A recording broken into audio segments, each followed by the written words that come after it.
Hey guys, I am back with some more stories to read for you, and I have two books today that are new books to me. I think I have read one of them before. I have not read this one. It is called Ariba, an old tale about new shoes. It's kind of a long story. And then this other one that is called You Omu. And I think that I'm going to start out with the long story first, and then we'll go to the shorter story afterwards. A new pair of shoes. Let's see.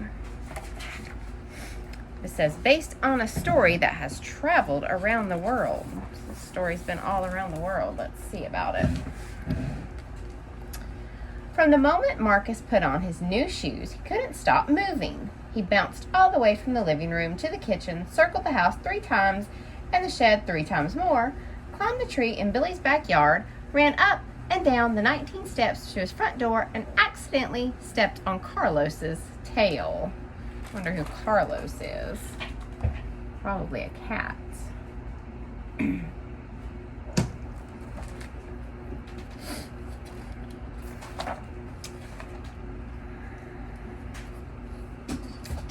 Had to move some stuff out of my way so my cat could see out the window. He even jumped so high that he almost reached his father's nose. And there's no doubt that his father is the tallest in the family by far. Marcus's new shoes lit up and flashed in 2 colors. If his mother would only let him, he would wear them to bed. Wow, he's really excited about those shoes. These pictures he has here. He has lots of art in his room. And look, he has over here his height that he's marked on the wall when he was 3 years old and 5 years old and 6 years old. And that says his name right there. And that says Mom right there. And that's how high he jumped. And that's how high his dad is.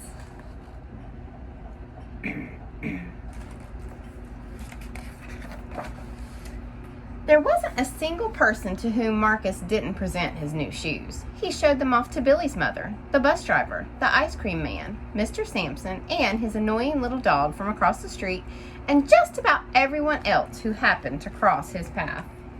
He is really excited about those shoes.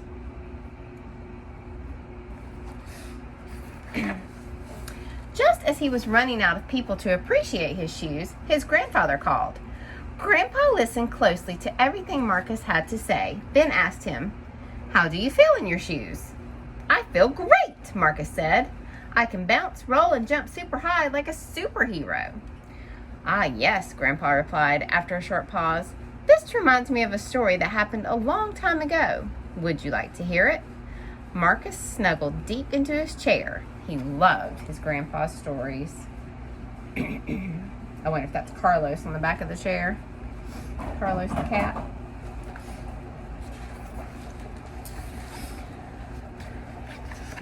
Under an endless sky in a small village surrounded by high mountains, there once lived a boy named Ariba.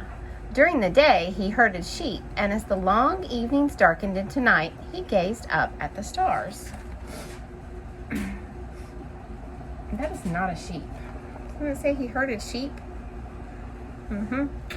That's not a sheep.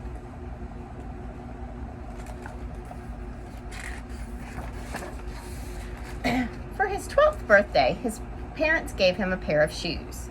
Not old shoes or hand-me-downs, but brand new shoes. They were sturdy, and oh boy were they big. So big that Ariba would be able to wear them for a long, long time. After all, feet grow very fast.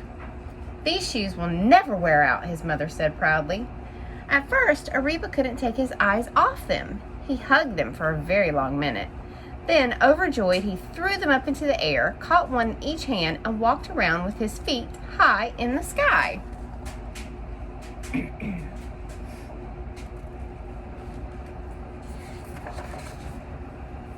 Ariba decided he would wear his shoes only on Sundays and very special occasions. During the week, they lay on the mat by the door, waiting. As it turned out, his shoes loved adventures. Once they took him to the highest peak of the Yellow Mountain. On another occasion, they helped put out a fire in the yard. I've heard they even led him to track down the village robber. And then there was that funny night when they urged him to dance at a wedding. Growing up with them was never boring, even on days when they did nothing particularly unusual together and simply gazed up at the sky.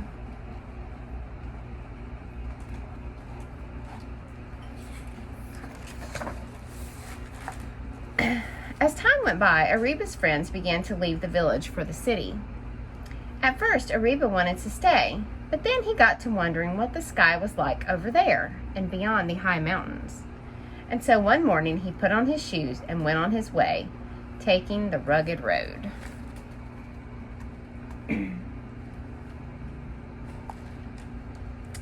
There's the sheep.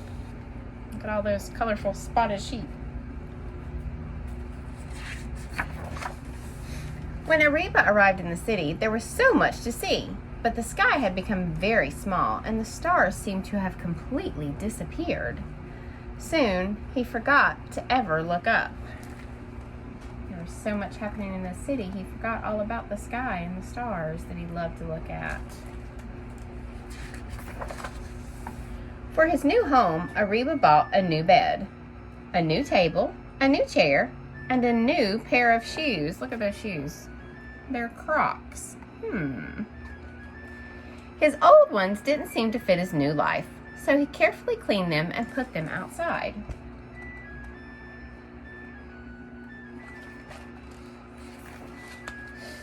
Not long afterwards, some children spotted the shoes and recognized them at once. These are our new neighbor's shoes. He was wearing them when he arrived. Let's leave them by his door. How surprised Ariba was when he opened the door. Well, old friends, he said, I see you missed me. But how on earth did you return? And what are you doing here? You know I don't have time for games like I used to. This time, Ariba decided that he would discard his shoes at the train station. Surely someone will find them and take them far away, he thought.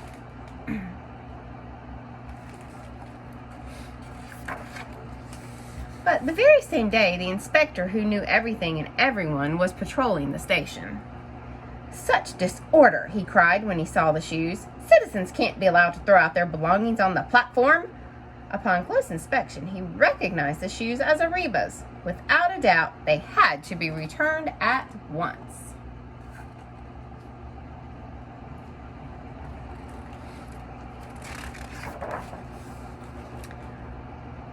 When Ariba got home from work and found the shoes back on his doorstep, he looked around, rubbing his eyes in astonishment. How could you have possibly gotten back here? Ariba exclaimed. And why won't you leave me be? I have no use for you anymore. This time, he decided to take them far beyond the street, the park, and even the train station. There's no way they'll find their way back now, he thought.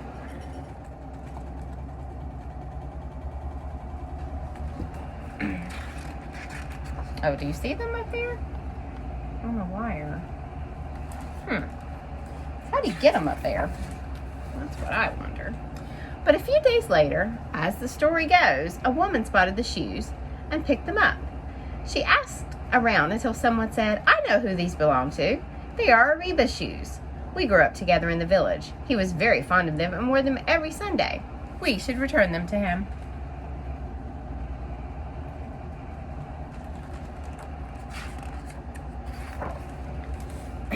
Time when Ariba saw his old shoes, he finally realized that he was truly happy to see them and said, You should stay and let's not leave each other ever again.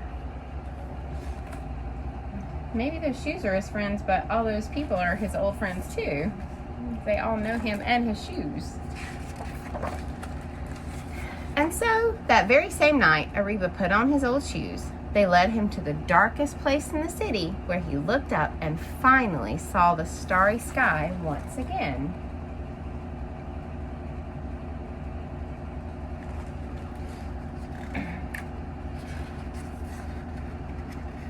He only has on one shoe. Where's the other one? Interesting. What a journey those shoes have been on, Marcus said, having listened and laughed along with the whole story. I'm so happy they came back. After all, I really like being with you on Sundays. We always have the most fantastic time together. Look at that. Look up on the roof. It's Marcus and his grandfather. His grandfather was the boy with Ariba with the shoes. See his shoes there? That was a neat story. All right, the end of that one. I like that story. Okay, now this one. Thank you, Omu. This is spelled O-M-U, and I know it's pronounced Omu because there's a little note inside that tells me how to say it. And it says it is the Igbo term for the word queen. Igbo is an African language, a language in Nigeria. So let's see what we're thanking Omu for. On the corner of First Street and Long Street, on the very top floor, Omu was cooking thick red stew in a big fat pot for a nice evening meal. She seasoned and stirred it and took a small taste. "What a delicious stew," Omu said. "Tonight's dinner will surely be the best I ever had." With that, Omu put down her spoon and went to read a book before supper, as the thick red stew simmered on the stove. Its scrumptious scent wafted out the window and out of the door, down the hall, toward the street, and around the block, until, knock! Someone was at the door. Knock, knock. When Omu opened it, she saw a little boy. "Little boy," Omu exclaimed, "what brings you to my home?" "I was playing with my race car down the hall when I smelled the most delicious smell," the little boy replied. "What is it?" "Thick red stew." Stew," he sighed. "That sure sounds yummy." Omu thought for a moment. She was saving her stew for dinner, but she had made quite a bit. It would not hurt to share. "Would you like some?"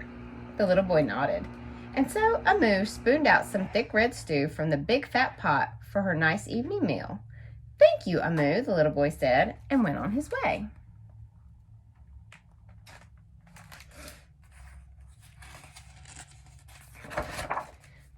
With that, Omu closed the door and went back to her book. As she read, her thick red stew's scrumptious scent wafted down out the window and out the door and down the hall, toward the street, around the block, until someone was at the door. When Omu opened the door, this time she saw a police officer. "Miss Police Officer," Omu exclaimed, "what brings you to my home?" "I was on duty down the street when I smelled the most delicious smell," Miss Police Officer replied. "What is it?" "Thick red stew." "Ah, stew," she said, and her mouth watered. "That sounds mighty tasty."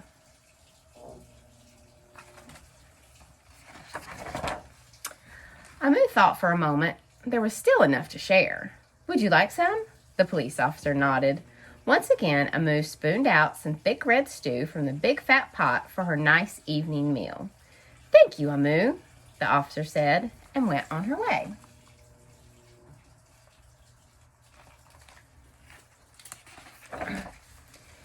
And so for the second time, Omu closed the door and went back to her book.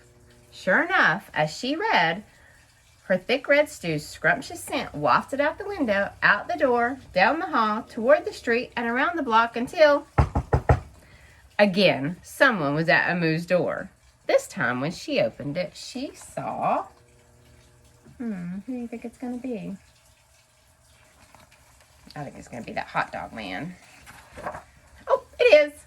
A hot dog vendor. "Mr. Hot Dog Vendor," Omu exclaimed, "what brings you to my home?" "I was selling my hot dogs down the block when I smelled the most delicious smell," Mr. Hot Dog Vendor replied. "What is it?" "Thick red stew." "Ooh, stew," the vendor licked his lips. "That sounds quite delectable." There's lots of good vocabulary words in this book. Scrumptious and delectable.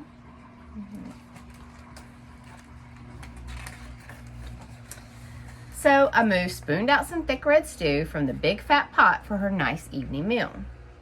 "Thank you, Omu," the hot dog vendor said, and went on his way.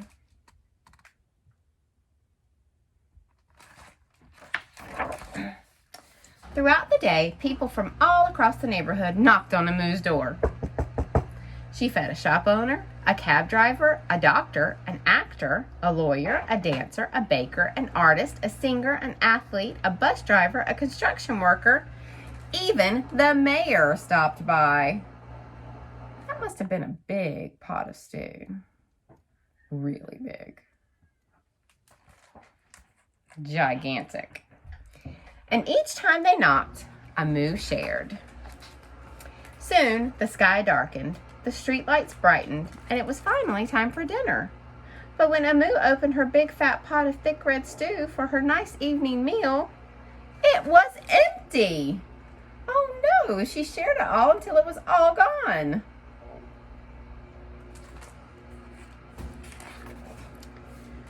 Omu sniffled. There goes the best dinner I ever had. Sorry and blue, she sat at the table with her empty pot until... Who could that be? Omu wondered. When she opened the door, she saw...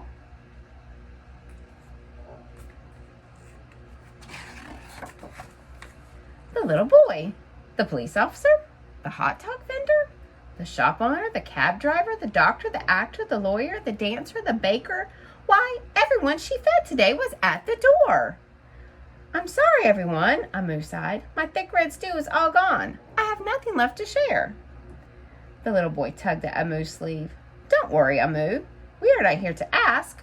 We are here to give. She shared with all of them. Now they're there to share with her. The police officer carried in a fresh salad. The mayor entered with a roast chicken. The baker brought a collection of sweet goodies. Even the little boy presented Omu with something special in a shiny red envelope. Everyone who had knocked on Omu's door that day squeezed inside her tiny apartment, and together they ate, danced, and celebrated.